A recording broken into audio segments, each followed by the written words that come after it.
Monetary policy से related ये second video है। फर्स्ट वीडियो में हमने मॉनेटरी पॉलिसी कमेटी और बेसिस पॉइंट मॉनेटरी पॉलिसी के टूल्स जैसी चीज़ें जो हैं वो देख ली थी।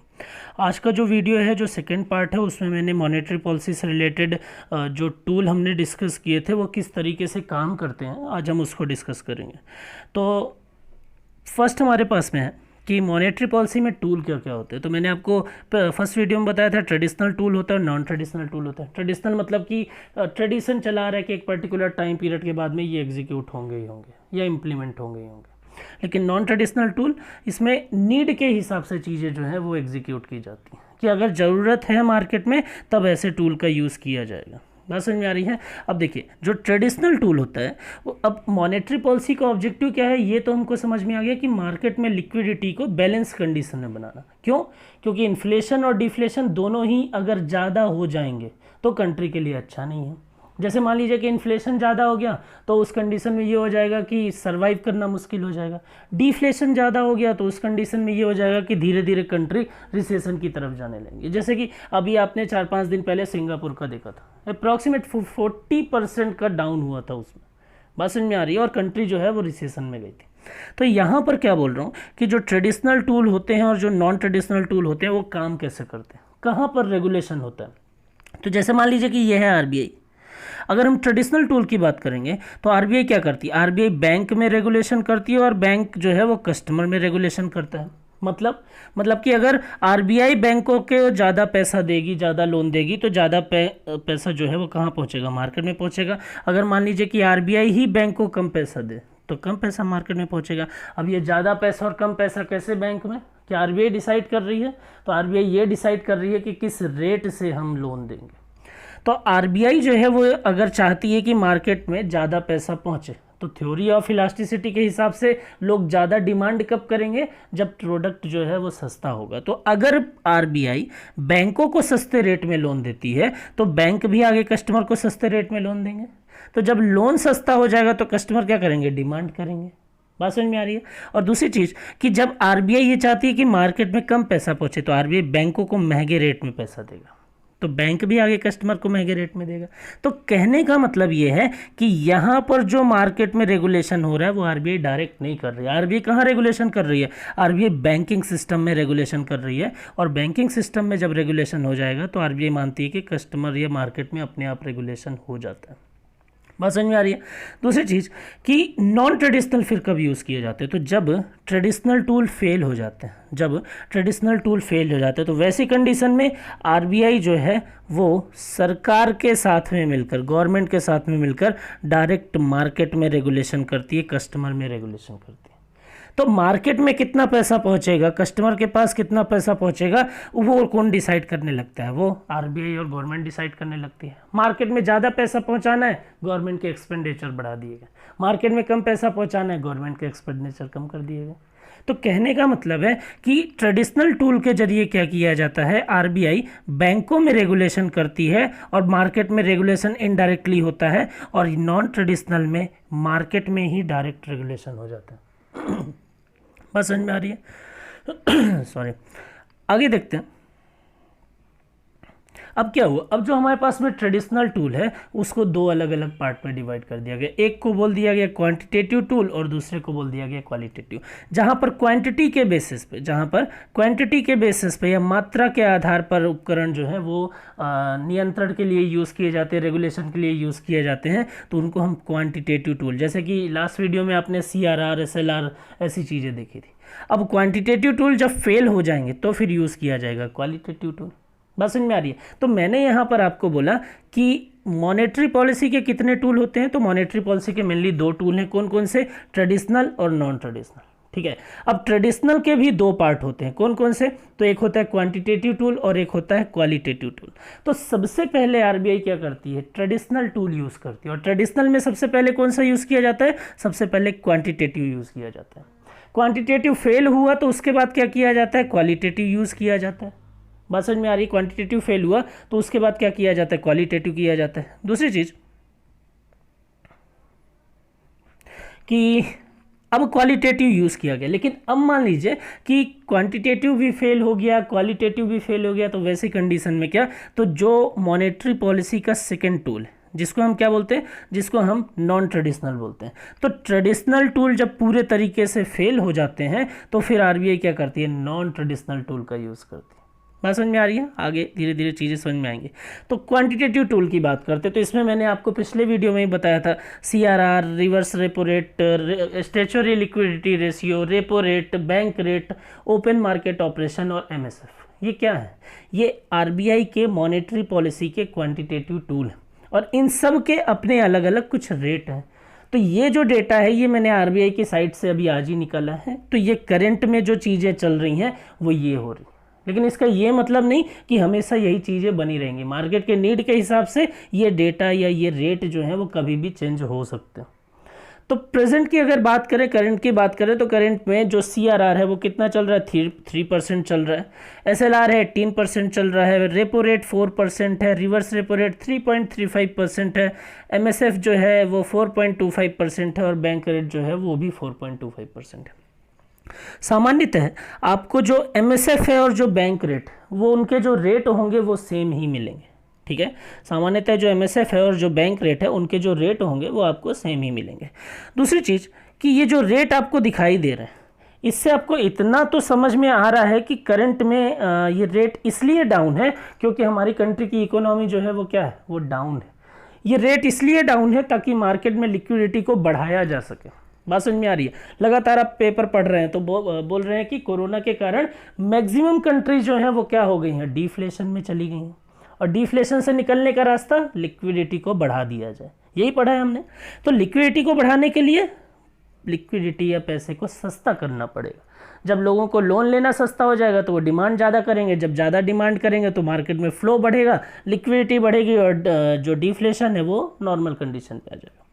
एक एक करके हम बात करते हैं कि ये आखिर वर्क कैसे करते हैं। अगर मैं सीआरआर की बात करूँ तो सीआरआर होता क्या, तो पहले तो आप ये समझिए कि एनडीटीएल एक टर्म होता है। एनडीटीएल का सीधा सा मतलब है, ऐसा समझ लो कि नेट डिमांड टाइम लायबिलिटी, मतलब है बैंकों के पास जितना भी टोटल पैसा है उसको हम क्या बोलते हैं, एनडीटीएल बोलते हैं, ठीक है। तो मैं ये बोल रहा हूँ कि बैंकों के पास जो भी एनडीटीएल, मैं ये बोल रहा हूँ कि बैंकों के पास जो भी एनडीटीएल है, कि मैंने ये बोला कि एक बैंक है आईसीआईसीआई बैंक, आईसीआईसीआई बैंक के पास एनडीटीएल है उसका 100 रुपीज़ का। तो सीआरआर क्या है, सीआरआर है कैश रिजर्व रेशियो, है कि बैंकों के पास जो भी टोटल पैसा जमा है वो जो भी करंट में रेट चल रहा है सीआरआर का, उस रेट से उतना पैसा जो है वो कहाँ चला जाएगा, आरबीआई के पास में चला जाएगा। किस फॉर्म में, कैश के फॉर्म में। बात समझ में आ रही है? तो बैंकों के पास जो टोटल पैसा है उस पैसे का वह हिस्सा जो सीआरआर की दर है प्रेजेंट में जो भी चल रही है, उस दर से कहाँ चला जाएगा, आरबीआई के पास में चला जाएगा, वो भी कैश के फॉर्म में। बात समझ में आ रही है? दूसरी चीज़ कि ये जो पैसा आरबीआई रखती है, ये जो पैसा बैंकों का सीआरआर के फॉर्म में आरबीआई के पास में जाता है, इस पैसे पर आरबीआई किसी भी प्रकार से बैंकों को कोई भी इंटरेस्ट प्रोवाइड नहीं करती। सीआरआर का कैलकुलेशन कब होता है, तो यहाँ लिखा हुआ फोर्टनाइट। फोर्टनाइट का मतलब होता है 14वें दिन। बात समझ में आ रही है? तो जब भी सीआरआर का कैलकुलेशन, तो हर 14 दिन में उसका कैलकुलेशन होता है, ठीक है। करंट में रेट जो है वो 3% है। ये तो बेसिक इन्फॉर्मेशन हो गई। तो अब क्वेश्चन ये उठता है कि कैश रिजर्व रेशियो का यूज़ करके मार्केट की लिक्विडिटी को कैसे रेगुलेट कर रहे हैं। तो यहाँ पर आप देखिए, जैसे एक बैंक है आईसीआईसीआई बैंक, आईसीआईसीआई बैंक के पास में 100 रुपीज़ है, उस 100 रुपीज़ में से 3% का रेट जो है वो है सीआरआर का, तो 3% मतलब कि 3 रुपये कहाँ चला गया, आरबीआई के पास में चला गया। अब बैंक के पास कितना पैसा बचा, 97। तो ये बैंक जो होगा वो 97 रुपये में ही बिजनेस करेगा, मतलब कि 97 रुपये ही मार्केट में जाएगा, 97 की ही डिमांड बढ़ेगी। बात समझ में आ रही है? अब मान लीजिए कि मार्केट में इन्फ्लेशन है, तो इन्फ्लेशन के केस में तो आरबीआई चाहेगी ना कि मार्केट में कम पैसा पहुंचे। क्यों? क्योंकि इन्फ्लेशन है, तो लोग अगर और डिमांड करेंगे तो इन्फ्लेशन तो और बढ़ेगा अगर सप्लाई फुलफिल नहीं हो पाई। तो आरबीआई चाहेगी कि मार्केट में कम पैसा पहुंचे। तो मार्केट में कब कम पैसा पहुंचेगा, जब बैंक के पास बिजनेस करने के लिए कम पैसा रहेगा। बात समझ में आ रही है? तो यहाँ पर क्या होगा कि आरबीआई इस 3% को इंक्रीज करेगी 4%। जैसे ये 4% इंक्रीज हुआ, 100 रुपीज़ एनडीटीएल है, तो 97 की जगह क्या हो जाएगा, बैंक के पास बिजनेस करने के लिए 96 रुपये बचेंगे। तो 1 रुपये एक्स्ट्रा क्या हो गया, बैंक से निकल कर कहाँ चला गया, आरबीआई के पास में। तो 1 रुपये की जो डिमांड बढ़ने वाली थी वो डिमांड कम होगी। और अगर मान लीजिए कि डिफ्लेशन की कंडीशन है तो मार्केट में लिक्विडिटी तब बढ़ेगी जब बैंक के पास पैसा होगा, तो आरबीआई अपने सीआरआर के रेट को क्या कर देगी, डिक्रीज कर देगी। जैसे ही ये डिक्रीज होगा, ये मार्केट में उनके पास बिजनेस करने के लिए ज़्यादा पैसा बचने लगेगा। बात समझ में आ रही है। तो मार्केट में लिक्विडिटी को रेगुलेट करने के लिए आरबीआई के मॉनेटरी पॉलिसी का जो पहला टूल है उसी को हम क्या बोलते हैं, सीआरआर बोलते हैं। अब आपको सिर्फ इसमें यह याद रखना है कि सीआरआर क्या है, तो एक रेट डिसाइड है आरबीआई के द्वारा। उस रेट से जो बैंक होते हैं वो अपने टोटल एनडीटीएल का 1% जो है वो कैश के फॉर्म में आरबीआई के पास में रखते हैं, और हर 14 दिन में इसका कैलकुलेशन होता है। बात समझ में आ रही है। इस पर आरबीआई किसी भी प्रकार से कोई भी इंटरेस्ट अदा नहीं करती है, ये पॉइंट आप याद रखिएगा। नेक्स्ट है हमारे पास में स्टैच्यूटरी लिक्विडिटी रेशियो। अब सीआरआर में आपको ये समझ में आ गया कि एक रेट है, उस रेट के हिसाब से कैश के फॉर्म में पैसा आरबीआई को दे देना, बाकी बचे हुए पैसे में क्या करना है, बिजनेस करना। लेकिन स्टैच्यूटरी लिक्विडिटी रेशियो थोड़ा सा अलग हो जाता है। यहाँ पर बैंकों का जो एनडीटीएल है मान लेते हैं 100 रुपये ही, ठीक है। उस 100 रुपये में से रेट है प्रेजेंट में 18%। 18% का अमाउंट जो है वो कहाँ चला गया, वो 3 फॉर्म में चला गया, कैश, गोल्ड और गवर्नमेंट सिक्योरिटी। वो कहाँ चला गया, वो चला गया कैश, गोल्ड और गवर्नमेंट सिक्योरिटी के फॉर्म में, ठीक है। तो कैश, गोल्ड और गवर्नमेंट सिक्योरिटी 18% क्या, 18% नहीं, तो टोटल है 18%, लेकिन ये डिसाइड नहीं है कि क्या तीनों को बराबर रखा जाएगा या क्या ज़्यादा रहेगा या क्या कम रहेगा। ये आरबीआई ने डिसाइड नहीं किया। आरबीआई ने ये बोला बैंकों को कि आपको अपने एनडीटीएल का इतना % जो है वो क्या करना है, 3 फॉर्म में रखना है, कैश के फॉर्म में, गोल्ड के फॉर्म में और गवर्नमेंट सिक्योरिटी के फॉर्म में। अब हमको मतलब नहीं है कि आप उनमें से कौन सा ज़्यादा रखते हो कौन सा कम रखते हो। तो ये 3 फॉर्म में जो पैसा है वो कहाँ रखना है, तो सीआरआर में देखा था कि पैसा जा रहा था आरबीआई के पास में, और यहाँ पर जो एसएलआर के फॉर्म में पैसा डिपॉजिट होता है वो कैश, गोल्ड और गवर्नमेंट सिक्योरिटी के फॉर्म में बैंक अपने ही पास में रख लेती है। बात समझ में आ रही है। तो बैंक ये अपने ही पास में रख लेती है, जिसका यूज़ वो आरबीआई की परमिशन के बिना बिजनेस पर्पज से नहीं कर सकते। बात समझ में आ रही है। ऐसा नहीं है कि अगर एसएलआर मेंटेन किया है तो चलो उसी को निकाल के और यूज़ कर लेते हैं। दूसरी चीज़ की सेम पोजीशन जैसे कि सीआरआर में इन्फ्लेशन के टाइम में इंक्रीमेंट हो रहा था ताकि बैंकों के पास कम पैसा बचे, वैसा ही एसएलआर में भी इंक्रीमेंट होता है। डिफ्लेशन में डिक्रीमेंट होता है ताकि बैंकों के पास में ज़्यादा पैसा बचे। तो लिक्विडिटी को रेगुलेट करने के लिए कोई भी रेट आप देखोगे तो इन्फ्लेशन और डिफ्लेशन के टाइम में उसमें इंक्रीमेंट और डिक्रीमेंट दिखेगा, और इकोनॉमी में लिक्विडिटी को रेगुलेट करेंगे। दूसरा क्वेश्चन इसमें से ये उठता है कि स्टैच्यूटरी लिक्विडिटी रेशियो में जो कैश, गोल्ड और गवर्नमेंट सिक्योरिटी है, जो 3 फॉर्म है, तो किस फॉर्म में सबसे ज़्यादा अमाउंट जो है वो रखा जाता है। कैश के फॉर्म में आप अगर पैसा रखेंगे, बैंक अगर पैसा रखेगी, तो वो उसमें प्रॉफिट होने के चांसेस कम है या ना के बराबर, क्योंकि उसकी तो जितनी वैल्यू है इन्फ्लेशन के केस में परचेजिंग पावर डाउन ही होगी, हाई नहीं होगी। अपने पास में रखें तो कोई इंटरेस्ट नहीं मिलना है। गोल्ड जो है उसमें भी गारंटी नहीं है कि रेट बढ़ेंगे ही बढ़ेंगे, ठीक है, डाउन भी हो सकते हैं। लेकिन एक थर्ड टाइप है गवर्नमेंट सिक्योरिटी, तो उसमें इस बात की गारंटी है कि अगर गवर्नमेंट सिक्योरिटी के फॉर्म में सरकारी प्रतिभूतियों के रूप में कोई भी बैंक अपना वैधानिक तरलता अनुपात का अधिकतम हिस्सा मेंटेन करता है, तो उसमें गारंटी है कि उसको एक पर्टिकुलर टाइम पीरियड के बाद में क्या मिलेगा, इंटरेस्ट मिलेगा, या डिस्काउंट में है तो प्रॉफिट। तो प्रॉफिट होने की गारंटी यहाँ पर 100%। इसलिए क्या होता है कि बैंक प्रेफर करते हैं कि सबसे ज़्यादा एसएलआर में वो गवर्नमेंट सिक्योरिटी वाले पोर्शन को रख सके। बात समझ में आ रही है। तो इस तरीके से एसएलआर काम करता है। तो दोनों में डिफरेंस क्या हुआ, सीआरआर कैश के फॉर्म में पैसा कहाँ गया, आरबीआई के पास में, एसएलआर कैश, गोल्ड और गवर्नमेंट सिक्योरिटी में बैंक अपने ही पास में रख रहा है। समझाने के लिए मैंने आपको अलग अलग समझाया, लेकिन एक्चुअल में क्या होता है, जैसे मैंने ये बोला कि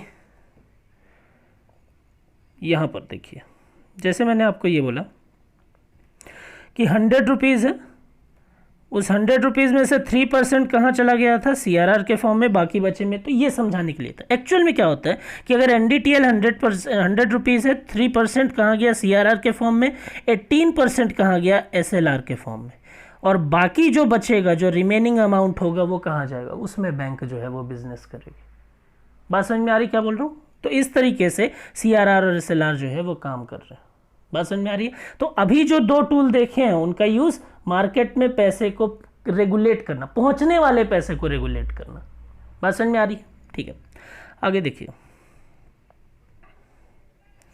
थर्ड है अपने पास में open market operation. Open market operation में एज सच रेट नहीं है कुछ, जैसे सीआरआर में था, एसएलआर में था। यहाँ पर क्या होता है, यहाँ पर आरबीआई जो है वो अपनी सिक्योरिटी बेचती है, अपनी प्रतिभूतियाँ बेचती है। आरबीआई ये बोलती है कि मार्केट में जो पैसा है, जो ज़्यादा पैसा है, ठीक है, उस पैसे को मार्केट से बाहर कैसे निकाला जाए। तो आरबीआई को छोड़ के बाकी जितने भी ऑर्गेनाइजेशन इंडिया में काम कर रहे हैं वो सारे के सारे organization profitable organization. RBI non profitable organization, वो लाभ की प्राप्ति के उद्देश्य से कार्य नहीं करता। तो यहाँ पर आरबीआई क्या करता है, आरबीआई अपनी प्रतिभूतियाँ जारी करता है, ठीक है। बैंकों के पास में जब सरप्लस मनी होती है, जब अधिशेष होता है, उस कंडीशन में बैंक सोचते हैं कि हम कहाँ इन्वेस्ट करें, तो वो इन्वेस्टमेंट करते हैं सिक्योरिटी में।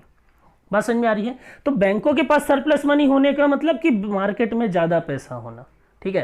तो आरबीआई उस पैसे को बाहर निकालने के लिए अपनी सिक्योरिटी रिलीज करती है, बैंक उस पर इन्वेस्टमेंट करते हैं। तो ये पैसा निकल कर कहाँ चला गया, आरबीआई के पास चला गया, और एक कागज़ का टुकड़ा या इलेक्ट्रॉनिक फॉर्म में सर्टिफिकेट कहाँ चला गया, बैंक के पास। तो एक पर्टिकुलर टाइम पीरियड के लिए बैंक का पैसा जो है वो कहाँ चला जाता है, वो मार्केट से बाहर चला जाता है। बात समझ में आ रही है? तो जब मार्केट से बाहर चला गया तो उतने पैसे की तो डिमांड अपने आप कम हो जाएगी ना, उतना पैसा तो मार्केट में पहुंचेगा ही नहीं। बात समझ में आ रही? और दूसरी तरफ जब वो मैच्योर हो जाती है तो मैच्योरिटी के बाद इंटरेस्ट के साथ में या प्रॉफिट के साथ में वो पैसा बैंकों को वापस रिटर्न कर दिया जाता है। तो पर्टिकुलर टाइम पीरियड के लिए मार्केट से पैसा बाहर भी चला गया, बैंकों को प्रॉफिट भी हो गया मैच्योरिटी के बाद में, और आरबीआई का ऑब्जेक्टिव भी फुलफिल हो गया। लेकिन मान लीजिए कि ऐसी सिचुएशन बनी कि 90 दिनों या 3 साल के लिए आरबीआई ने बॉन्ड रिलीज किए, ठीक है। अब 3 साल के लिए अगर बॉन्ड रिलीज किए हैं तो बैंकों का जो पैसा है वो 3 साल के लिए आरबीआई के पास चला गया, मान लेते हैं। तो अगर ऐसी सिचुएशन बनती है और 1 साल के बाद डिफ्लेशन हो जाता है तो उस कंडीशन में क्या होगा। तो अगर ऐसी कंडीशन बनती है कि मैच्योरिटी के पहले ही डिफ्लेशन की कंडीशन है तो आरबीआई क्या करेगी, आरबीआई अपनी सिक्योरिटी को वापस खरीदने लगेगी। लेकिन अब बैंकों का ये होगा कि यार हमको तो लॉस हो जाएगा, मैच्योरिटी नहीं हुई है। तो वैसी कंडीशन में आरबीआई मैच्योरिटी के बाद जितना पैसा बैंकों को देने वाली थी उतना ही पैसा क्या होगा, किसको दे देगी, बैंकों को प्रोवाइड कर देगी 1 साल के बाद ही। ऐसा क्यों? ऐसे तो आरबीआई को लॉस हो जाएगा। तो आरबीआई प्रॉफिट और लॉस के लिए काम नहीं कर रही है, आरबीआई काम कर रही है इकोनॉमी को बैलेंस कंडीशन में बनाए रखने के लिए। बात समझ में आ रही है? तो बैंकों को प्रॉफिट भी हुआ, आरबीआई का ऑब्जेक्टिव भी फुलफिल हो गया। तो इस तरीके से जो ओपन मार्केट ऑपरेशन है, खुली बाजार की प्रक्रिया है, वो काम करती है। तो प्रतिभूतियों का क्रय विक्रय करके क्या किया जाता है, तरलता को नियंत्रित किया जाता है। जो सिक्योरिटीज़ हैं उनको बिल और बॉन्ड के फॉर्म में बेचकर क्या किया जाता है, उनकी लिक्विडिटी को इकोनॉमी में रेगुलेट करते हैं। अब बिल और बॉन्ड क्या होते हैं, तो बहुत शॉर्ट में बता देता हूँ कि बिल मतलब ऐसी सिक्योरिटी जिनका मैच्योरिटी पीरियड 1 साल से कम का है, उनको हम बिल बोलते हैं। और ऐसी सिक्योरिटी जिनका मैच्योरिटी पीरियड 1 साल से ज़्यादा का है उनको हम बॉन्ड के नाम से जानते हैं। अगला टूल है हमारे पास में बैंक रेट। बैंक रेट क्या होता है? अब आपको थ्योरी ऑफ इलास्टिसिटी अगर समझ में आ गई है तो यहाँ पर आपको ये चीज़ें समझने में, इनके वर्क को समझने में किसी प्रकार से दिक्कत नहीं होनी चाहिए। आपको इतना पता है कि आरबीआई होता है, बैंक होते हैं और कस्टमर होते हैं। कस्टमर को फंड की रिक्वायरमेंट होती है तो बैंक के पास जाते हैं, बैंक को फंड की रिक्वायरमेंट होती है तो आरबीआई के पास में जाते हैं, उसके बदले वो क्या करते हैं, इंटरेस्ट देते हैं। तो अगर मान लीजिए कि बैंक जो है वो आरबीआई से लॉन्ग टर्म पीरियड के लिए लोन ले रहा है, तो लॉन्ग टर्म पीरियड के लिए जो लोन लेंगे उसके बदले वो जो इंटरेस्ट देंगे उसी इंटरेस्ट रेट को हम बैंक रेट के नाम से जानते हैं। तो बैंक रेट जो है वो बैंकों और आरबीआई के बीच में लेन देन के बीच का इंटरेस्ट है। लेकिन कब का लेन देन, लॉन्ग टर्म पीरियड मतलब कि 1 साल से ज़्यादा के लिए लोन। कोई भी बैंक मान लीजिए 3 साल के लिए लोन ले रही है तो वहाँ पर किस रेट से लोन मिलेगा, बैंक रेट के रेट से लोन मिलेगा। बात समझ में आ रही है? तो कहने का मतलब ये है कि जब भी दीर्घकालीन ऋण प्राप्त करती है कोई भी बैंक आरबीआई से तो उस स्थिति में जो दर का प्रयोग किया जाता है उसी दर को बैंक दर कहा जाता है या बैंक रेट कहा जाता है। करंट में अगर बात करें तो ये 4.25% है, काफ़ी डाउन चल रहा है। मतलब बैंकों को आरबीआई से लोन लेना सस्ता है तो बैंक भी आगे कस्टमर को जो लोन दे रही है वो भी सस्ते रेट में दे रही है। बात समझ में आ रही क्या बोल रहे हैं? ठीक है, बैंक रेट और अगला जो टूल है वो है रेपो रेट। तो बैंक रेट और रेपो रेट में ज़्यादा डिफरेंस नहीं है। बैंक रेट होता है कि अगर 1 साल से ज़्यादा ड्यूरेशन के लिए बैंक आरबीआई से लोन ले रहे हैं, ठीक है। यहाँ पर अगर 1 साल से कम ड्यूरेशन के लिए बैंक आरबीआई से लोन ले रहे हैं तो वहाँ पर जो इंटरेस्ट रेट होगा उसको क्या बोलेंगे, उसको हम रेपो रेट बोलेंगे। बात समझ में आ रही? तो 1 साल से ज़्यादा का इंटरेस्ट रेट बैंकों के लिए बैंक रेट है, 1 साल से कम का इंटरेस्ट रेट बैंकों के लिए रेपो रेट। क्लियर है? दूसरी चीज़ कि रेपो रेट जो है और जो 1 साल से कम का टाइम ड्यूरेशन है, भारत में वो सामान्यतः 90 दिनों का होता है, लेकिन अलग अलग कंट्री में ये वेरी करता है, अलग अलग कंट्री में ये अलग अलग होता है, ठीक है। करंट में इसका जो रेट है वो 4% चल रहा है, ठीक है। तो अगर मान लीजिए कि बैंक रेट कम है, रेपो रेट कम है, तो बैंकों को लोन लेना क्या हो रहा है, सस्ता हो रहा है, तो बैंक आगे कस्टमर को लोन सस्ता दे रहे हैं, तो लिक्विडिटी क्या हो रही है, लोग डिमांड कर रहे हैं, लिक्विडिटी बढ़ रही है, डिफ्लेशन नॉर्मल कंडीशन। तो जब तक हमारी इकोनॉमी थोड़ा ऊपर नहीं उठती है तब तक आप देखेंगे कि बैंकों के ये जो रेट हैं, बैंक रेट हो चाहे रेपो रेट हो, ये लगभग डाउन ही रहेंगे। समझ में आ रही? अभी रिसेंटली 2 बार आरबीआई ने क्या किया, अपने रेपो रेट में डिक्रीमेंट किया, और आगे भी अगर हमारी अर्थव्यवस्था की स्थिति में सुधार देखने को नहीं मिलते हैं तो आगे भी रेपो रेट में रेपो रेट की जो रेपो रेट है उसमें डिक्रीमेंट आपको देखने को मिल जाएगा, ठीक है। अगला जो टूल है वो है रिवर्स रेपो रेट। अब ये जो क्वांटिटेटिव टूल है, इसमें जो 7 टूल हैं उसमें से 2 ऐसे टूल हैं जो मार्केट में जो पैसा है उसको बाहर निकालने के लिए यूज़ किया जाता है। बाकी 5 जो टूल हैं वो ऐसे हैं जो मार्केट में पहुंचने वाले पैसे को रोकने के लिए यूज़ करते हैं। सीआरआर हो, मार्केट में बैंकों के पास में कम पैसा पहुंचे या कम पैसा हो इसलिए उसको क्या कर रहे हैं, सीआरआर यूज़ कर रहे हैं। एसएलआर, बिजनेस के लिए कम पैसा बचे, ठीक है। बैंक रेट है, रेपो रेट है, एमएसएफ पढ़ेंगे वो है। तो ये जितने भी हैं ये क्या कर रहे हैं, ये कर रहे हैं मार्केट में जो पैसा पहुंचने वाला है उसके लिए। लेकिन जो हमने ओपन मार्केट ऑपरेशन पढ़ा, जहां पर सिक्योरिटी को बेच के ऐसे पैसे को बाहर निकाला जा रहा है जो पैसा पहले से ही कहाँ है, मार्केट में है। और दूसरा है हमारे पास में रिवर्स रेपो रेट। तो रिवर्स रेपो रेट क्या होता है, रेपो रेट का अपोजिट है ये, ठीक है।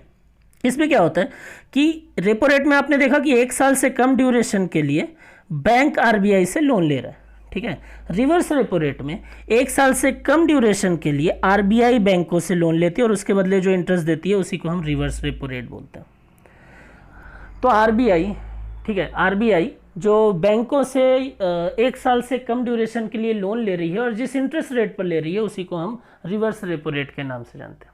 अब क्वेश्चन ये उठ रहा है कि आरबीआई को फंड की क्या जरूरत पड़ गई कि उसको बैंकों से लोन लेना पड़ रहा है। तो आरबीआई को फंड की रिक्वायरमेंट नहीं है। आरबीआई का ऑब्जेक्टिव है मार्केट में लिक्विडिटी को बैलेंस कंडीशन पे बनाना ताकि इकोनॉमी सही तरीके से काम करे। मैंने पहले ही एक लाइन बोली हुई है, आरबीआई नॉन प्रॉफिटेबल एंटिटी है, आरबीआई प्रॉफिट के लिए काम नहीं कर रही है। यहां पर आपको वो चीजें और अच्छे से समझ में आ जाएगी। तो आरबीआई ने क्या किया, जिस रेट पर 1 साल से कम के लिए लोन लिया उस रेट को क्या बोल दिया, उस रेट को बोल दिया रिवर्स रेपो रेट। तो आरबीआई इसलिए लोन ले रही है ताकि मार्केट में जो एक्स्ट्रा पैसा है वो क्या हो सके, वो यहां से आरबीआई के पास में जा सके, ठीक है। अब बैंक ये बोल देगा कि हमको बिजनेस करना कस्टमर के साथ में ज़्यादा फायदा है तो आरबीआई क्यों दें। तो जब भी अगर मार्केट में इन्फ्लेशन की कंडीशन होगी, जब भी आरबीआई मार्केट से पैसा बाहर निकालना चाहेगी, उस केस में आप देखिएगा कि रिवर्स रेपो रेट में इंक्रीमेंट होगा। और जब भी मार्केट में पैसा जाना चाहिए, आरबीआई ऐसा मानती है, उस केस में रिवर्स रेपो रेट में डिक्रीमेंट होगा। मतलब कि रेट कम रहेंगे तो बैंकों को कस्टमर के साथ में बिजनेस करने में फायदा होगा। बात समझ में आ रही? तो आरबीआई मार्केट के एक्स्ट्रा पैसे को बाहर निकालने के लिए रिवर्स रेपो रेट में इंक्रीमेंट करती है और डिक्रीमेंट करती है सही तरीके से चलाने के लिए, ठीक है। लास्ट जो टूल है इसका वो है marginal standing facility. Marginal standing facility जो है वो आरबीआई ने अपने मॉनेटरी टूल में 9 मई 2011 में उसको इंट्रोड्यूस किया था। बेसिक चीज़ें मैंने यहाँ पर लिख दी हैं। अब देखिए है क्या मार्जिनल, बैंक रेट देखा 1 साल से ज़्यादा के लिए आरबीआई से बैंक लोन ले रहे हैं, रेपो रेट देखा 1 साल से कम के लिए। लेकिन कभी कभी सिचुएशन ऐसी बनती है कि जब 24 घंटे के लिए ही बैंकों को लोन की ज़रूरत हो जाए। तो जब 24 घंटे के लिए लोन की ज़रूरत है तो वैसी कंडीशन में क्या होगा, तो 24 घंटे के लिए जिस इंटरेस्ट रेट पर बैंकों को लोन मिलता है, कमर्शियल बैंकों को, उसको हम मार्जिनल स्टैंडिंग फैसिलिटी या सीमांत स्थायी सुविधा के नाम से जानते हैं। लेकिन क्या सभी बैंक, चाहे कमर्शियल हो चाहे आरआरबीज हो या कोऑपरेटिव हो, सभी को ये फैसिलिटी है? तो नहीं। मार्जिनल स्टैंडिंग फैसिलिटी जो है वो सिर्फ और सिर्फ कमर्शियल बैंकों के लिए है। आरआरबीज और कोऑपरेटिव जैसे जो बैंक हैं वो इस फैसिलिटी का यूज़ नहीं कर सकते, ठीक है।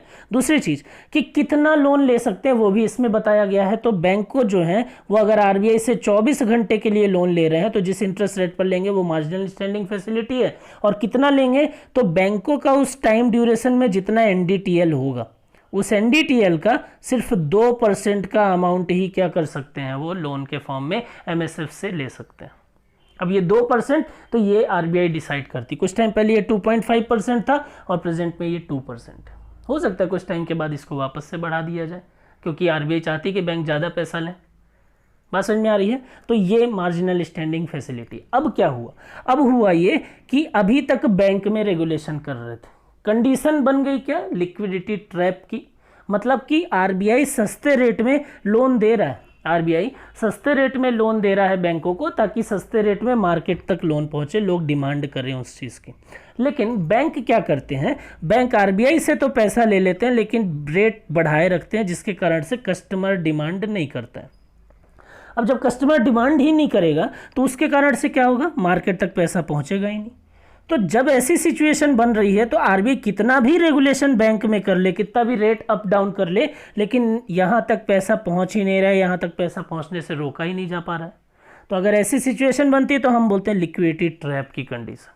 बात समझ में आ रही है। तो अगर ऐसी सिचुएशन है तो उस कंडीशन में क्वांटिटेटिव टूल जो है वो फेल हो जाते हैं।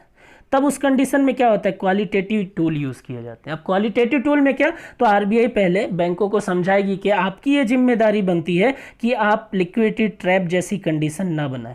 अगर आरबीआई अपने रेट में डिक्रीमेंट करती है तो आप भी अपने रेट को डाउन करके कस्टमर को लोन प्रोवाइड करें। आरबीआई अपने रेट में इंक्रीमेंट करती है, आप भी अपने रेट में इंक्रीमेंट करके कस्टमर को लोन प्रोवाइड करें। बात समझ में आ रही है। तो उनको उनकी नैतिक जिम्मेदारियों का बोध कराया जाएगा। तो वहाँ भी बैंक जो है वो मान जाते हैं या नहीं मानते। तो अगर सिचुएशन ये बनती है कि मोरल चीज़ें करने से या नैतिक जिम्मेदारियों का बोध कराने से बैंकों को समझ में नहीं आती चीज़ें, तो फिर आरबीआई डायरेक्ट एक्शन करती है। आरबीआई ये बोलती है कि हम आप पर पेनाल्टी लगा रहे हैं, ठीक है। आरबीआई ये बोलती है कि आप किस कस्टमर को कितना लोन दोगे वो भी हम डिसाइड करेंगे। आरबीआई ये बोलती है कि आपका पूरा रेगुलेशन हम करेंगे। तो आरबीआई के पास में ये सारे अधिकार होते हैं। बात समझ में आ रही है। लेकिन अब भी मान लीजिए, ठीक है, तो इस तरीके से क्वांटिटेटिव टूल का यूज़ किया जाता है। लेकिन अब भी मान लीजिए कि क्वांटिटेटिव टूल भी फेल हो गए, अब भी मान लीजिए कि क्वांटिटेटिव टूल भी फेल हो गए और क्वालिटेटिव टूल भी फेल हो गए। माफ़ करिएगा, ये तो हम ये बोल रहे थे कि क्वांटिटेटिव टूल भी फेल हो गए और क्वालिटेटिव टूल भी फेल हो गए। तो ऐसी कंडीशन में क्या होगा, तो फिर हम कहाँ जाएंगे, फिर हम नॉन ट्रेडिशनल की तरफ जाएंगे। फिर हम कहाँ जाएंगे, फिर हम नॉन ट्रेडिशनल पे आएंगे। तो क्वांटिटेटिव में हमने 6-7 देखे, CRR, SLR, bank rate, repo rate, reverse repo rate, open market operation और मार्जिनल स्टैंडिंग फैसिलिटी, ठीक है। उसके बाद हमने देखा कि क्वालिटेटिव टूल क्या होते हैं, ठीक है। और उसके बाद हम बात करेंगे कि नॉन ट्रेडिशनल टूल किस तरीके से काम करते हैं। तो नॉन ट्रेडिशनल टूल की जब मैं बात करूंगा तो वहाँ पर मैंने आपको ये समझाया हुआ है कि ट्रेडिशनल टूल में आरबीआई बैंकों में रेगुलेशन करके सोचती है कि मार्केट में रेगुलेशन हो जाएगा, इनडायरेक्ट चीज़ें चल रही हैं। लेकिन नॉन ट्रेडिशनल टूल में चीज़ें जो होती हैं वो डायरेक्टली काम करती है। वहाँ पर आरबीआई जो है वो गवर्नमेंट के साथ में मिलकर डायरेक्ट मार्केट में रेगुलेशन करती है। और ऐसा करने के लिए उसके पास में ये 3 टूल हैं, जिसमें से नेगेटिव इंटरेस्ट रेट का आज तक इंडिया में यूज़ नहीं किया गया, लेकिन फिर भी इसका एक पार्ट जो है वो मॉनेटरी पॉलिसी का पार्ट माना जाता है, इसलिए मैं इसको आपको समझा रहा हूँ। तो मेनली हमारे पास में 3 चीज़ें हैं। एक है हेलीकॉप्टर ड्रॉप या मनी, दूसरा है हमारे पास में हेलीकॉप्टर हूवर, और तीसरा है हमारे पास में नेगेटिव इंटरेस्ट रेट। एक एक करके इनके बारे में हम बात करते हैं। पहला है हेलीकॉप्टर मनी या हेलीकॉप्टर ड्रॉप, ठीक है। अब ये जो कॉन्सेप्ट है हेलीकॉप्टर ड्रॉप या हेलीकॉप्टर मनी, वो कॉन्सेप्ट दिया है इकोनॉमिस्ट मिल्टन फ्रेडमैन ने। वो कॉन्सेप्ट दिया है इकोनॉमिस्ट मिल्टन फ्रेडमैन ने, ठीक है। अब ये होता क्या है, हेलीकॉप्टर ड्रॉप का मतलब क्या होता है, तो यहाँ पर ड्रॉप से मतलब है ड्रॉपिंग या पैसे को ड्रॉप करना। मार्केट में लिक्विडिटी को बढ़ाना है, बैंकिंग सिस्टम से नहीं बढ़ पा रही, तो फिर दूसरा क्या ऑप्शन है, तो आप देखते हैं कि गवर्नमेंट जो है वो कंस्ट्रक्शन के काम करती है, इंफ्रास्ट्रक्चर डेवलपमेंट के काम करती है, वेलफेयर स्कीम्स चलाती है, डीबीटी का कॉन्सेप्ट लेकर आए हैं। तो इससे हो क्या रहा है, इससे ये हो रहा है कि जो पैसा है वो कहाँ जा रहा है, वो मार्केट में जा रहा है। अगर कंस्ट्रक्शन हो रहा है तो पैसा कहाँ जा रहा है, मार्केट में जा रहा है। वेलफेयर स्कीम चल रही है, पैसा कहाँ जा रहा है, मार्केट में जा रहा है। अगर डीबीटी है तो डायरेक्ट पैसा जो है वो मार्केट में जा रहा है। तो किसी भी तरीके से आरबीआई गवर्नमेंट को बोलती है कि अब बैंकिंग सिस्टम से जो है वो चीज़ें नहीं हो पा रही हैं, तो आप क्या करिए, आप अपने एक्सपेंडिचर को बढ़ा दीजिए, आप ज़्यादा से ज़्यादा विकास के उद्देश्य से काम करें। आप क्या करें, आप ज़्यादा से ज़्यादा विनिर्माण की प्रक्रिया करें, आप ज़्यादा से ज़्यादा कल्याणकारी योजनाएं संचालित करें, आप ज़्यादा से ज़्यादा ऐसे काम करें जिससे मार्केट में क्या हो सके, पैसा पहुँच सके। तो हेलीकॉप्टर ड्रॉप हम ऐसी प्रक्रिया को बोलते हैं जहाँ पर आरबीआई गवर्नमेंट के साथ में मिलकर काम करती है। अब मान लीजिए कि यहाँ पर तो ये बोल रहा है कि सीधे तौर पर मार्केट में पैसा पहुँचाना, तो अगर मान लीजिए कि गवर्नमेंट का रोल नहीं हो और आरबीआई को पैसा मार्केट में सीधे पहुँचाना है, तो क्या वो सबके अकाउंट में पैसे डाल देगी? नहीं। इससे क्या होगा, लिक्विडिटी बढ़ जाएगी और लिक्विडिटी के बढ़ने से इन्फ्लेशन आ जाएगा। तो यहाँ पर अगर काम हो रहा है, डेवलपमेंट हो रहा है, तो डेवलपमेंट के नाम पर, विकास के नाम पर गवर्नमेंट के जरिए पैसा जो है वो मार्केट में पहुँच रहा है। तो ऐसी सिचुएशन बन रही है तो कंट्री के लिए अच्छा है। इसी कॉन्सेप्ट को हम हेलीकॉप्टर ड्रॉप या हेलीकॉप्टर मनी के नाम से जानते हैं। बात समझ में आ रही है? सेकंड है हमारे पास में, इसको मैं हटा देता हूँ। सेकंड है हमारे पास में हेलीकॉप्टर हूवर। में भी आपने सुना हो पहले। हूवर टर्म का मतलब होता है वैक्यूम क्लीन, मतलब एकदम से सफाई कर देना। तो यहाँ पर भी एकदम से ही सफाई की बात की जा रही है, लेकिन किस चीज़ की? तो यहाँ पर जो बात की जा रही है वो ऐसे पैसे की सफाई की बात की जा रही है जो ब्लैक मनी है, और ब्लैक मनी भी जो बैंकिंग सिस्टम में नहीं है। आप वैसे पैसे पर रेगुलेशन तो कर रहे थे जो बैंकिंग सिस्टम में थी, लेकिन जो पैसा कैश के फॉर्म में घरों में है या ट्रांजैक्शन का पार्ट बना हुआ है, उस पैसे को आप कैसे कर पाएंगे? तो अगर वाइट मनी है तो कोई प्रॉब्लम नहीं है, लेकिन अगर ब्लैक मनी है तो आपको पता ही नहीं है, तो फिर क्या होगा?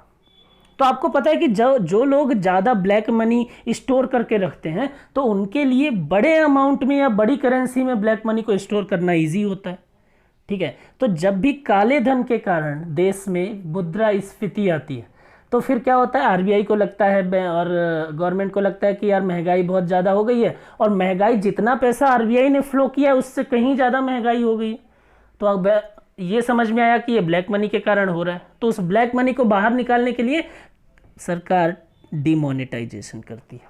2016 में आप सभी को याद है, लाइन में लगे हुए थे, एक अच्छी एग्जीक्यूशन हुआ था, एक अच्छी चीज़ को हमारे देश में इंट्रोड्यूस किया गया था। इंट्रोड्यूस तो नहीं बोलेंगे क्योंकि पहले भी 2 बार ये चीज़ें हो चुकी थी, लेकिन बहुत सही समय पे काले धन को बाहर निकालने के लिए सरकार का ये कदम था। हालांकि सरकार को काफ़ी विरोध भी झेलना पड़ा था, खैर उसकी बात बाद में करेंगे। अब यहाँ पर देखिए कि डिमोनेटाइजेशन किया गया, क्यों? ताकि ब्लैक मनी को कंट्री से बाहर किया जा सके। ठीक है, तो वो जो डिमोनेटाइजेशन किया गया है वो क्या है? वही हेलीकॉप्टर हूवर है। तो डिमोनेटाइजेशन एग्जाम्पल है हेलीकॉप्टर हूवर का। तो हेलीकॉप्टर हूवर के जरिए अगर ब्लैक मनी के कारण किसी भी देश में इन्फ्लेशन आता है तो उस ब्लैक मनी वाले पोर्शन को कंट्री से बाहर निकालने के लिए क्या किया जाता है? हेलीकॉप्टर हूवर का यूज़ किया जाता है। बात समझ में आ रही है? जो लास्ट टूल है हमारे पास में वो है नेगेटिव इंटरेस्ट रेट। अब मैंने ये बोला आपको कि जो नेगेटिव इंटरेस्ट रेट है वो अभी तक इंडिया में यूज़ नहीं किया गया। आपको ये चीज़ पता है कि अगर हमारे पास में पैसा है, हमारा बैंक अकाउंट है, तो हम पैसे अगर अकाउंट में रखते हैं, सेविंग अकाउंट में, तो हमको क्या मिलता है? एक टाइम के बाद में इंटरेस्ट मिलता है। एफडी करते हैं तो एक टाइम के बाद में इंटरेस्ट मिलता है। तो अभी हमारे डिपॉजिट किए हुए पैसे पर क्या मिल रहा है? इंटरेस्ट मिल रहा है। लेकिन अगर मान लीजिए कि आप जो पैसा डिपॉजिट कर रहे हो उसमें इंटरेस्ट मिलने की बजाय इंटरेस्ट काट लिया जाए तो फिर क्या होगा? तो अगर ऐसी चीज़ें होती हैं जहाँ पर जमा की हुई राशि पर एक निश्चित दर से पैसे की कटौती कर ली जाए, उसी को हम नकारात्मक ब्याज दर के नाम से जानते हैं, नेगेटिव इंटरेस्ट रेट के नाम से जानते हैं। तो इंडिया में तो ऐसी चीज़ें हैं नहीं, इसलिए मैंने बोला कि अभी तक इंडिया में इसको इम्प्लीमेंट नहीं किया गया। अब ये 2 टाइप के होते हैं। एक ये होता है कि कस्टमर कमर्शियल बैंकों में जाकर अपना पैसा जमा करे तो कमर्शियल बैंक उसको डिडक्ट कर ले, और एक होता है कि बैंक जब आरबीआई के पास में या बैंक जब सेंट्रल बैंक के पास में अपना पैसा जमा कर रही है तो वो सेंट्रल बैंक जो है वो बैंकों के पैसे में से क्या कर रही है? डिडक्शन कर रही है। ठीक है, तो उसको अलग अलग नाम दिया गया है। अगर सेंट्रल बैंक और बैंक के बीच की बात है तो उसको हम central bank negative interest rate बोलते हैं, और अगर बैंक और कस्टमर के बीच की बात है तो उसको हम commercial bank negative interest policy बोलते हैं। तो यहाँ पर पैसा जमा किए हुए पैसे पर ब्याज मिलने की बजाय ब्याज काट लिया जाता है। और इन दोनों में से जो सेंट्रल बैंक द्वारा लगाई गई नेगेटिव इंटरेस्ट पॉलिसी होती है वही क्या होती है, मॉनेटरी पॉलिसी का टूल होता है। बात समझ में आ रही है? Commercial bank negative interest rate को मॉनेटरी पॉलिसी का टूल नहीं माना गया। क्लियर है? अब देखिए, जापान जैसे देश में जो नेगेटिव इंटरेस्ट रेट है वो 0 से 10% के बीच में, ठीक है। तो यहाँ पर क्या होता है कि जो बैंक हैं वो वहाँ की सेंट्रल बैंक में जो पैसा जमा कर रहे हैं उसमें से 0 से 10% के बीच में जो रेट डिसाइड किए जा रहे हैं उसमें से नेगेटिव इंटरेस्ट रेट के हिसाब से रेट क्या कर लिए जा रहे हैं, काट लिए जा रहे हैं। तो यहाँ से पैसा कहाँ चला गया, सेंट्रल बैंक के पास में। इतना पैसा मार्केट में पहुँचेगा ही नहीं। बात समझ में आ रही है? तो यहाँ पर पूरे जितने भी टूल आपने देखे हैं वो काम क्या कर रहे हैं, उनका यूज़ करके बस एक ही चीज़ की जा रही है कि इकोनॉमी में पैसा एक लिमिट में रहे, लिक्विडिटी एक बैलेंस कंडीशन में रहे, ना ज़्यादा हाई हो जिससे इन्फ्लेशन आए और ना ज़्यादा डाउन हो जिससे डिफ्लेशन आए। तो इस तरीके से आरबीआई इंडिया की बात करें तो मॉनेटरी पॉलिसी का यूज़ करके इकोनॉमी को बैलेंस कंडीशन में बनाने के लिए लिक्विडिटी को रेगुलेट करती है।